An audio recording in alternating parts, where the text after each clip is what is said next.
Hello po. Shana Maria Estubo po, missionary assigned dito sa Butuan City. When I was in elementary or high school, hindi ko talaga alam kung paano ako makakapag-aral ng college. Kasi nakita ko yung situation ng family namin. And money always is the hindrance sa lahat ng bagay para sa akin that time. And because of it, talagang napaka-imposible sa akin na makapagtapos kami, makapag-aral kami sa college. Pero looking back now, nasabi ko talaga sa sarili ko na I have a God who really blesses His people, His servants, and those people who really trust in Him. Last year po, graduate ako ng college. Then last days, graduate po yung kapatid ko ng college. And currently, she is reviewing po para sa board exam nila.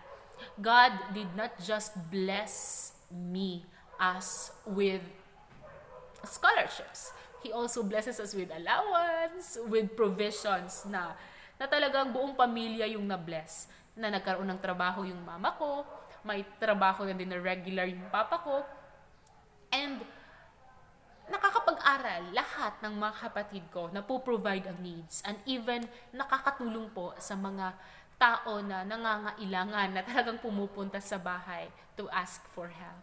And dun ko nakita na God is blessing us not just with enough, but our God is a generous God, and He blesses us with much, much, much more. Amen.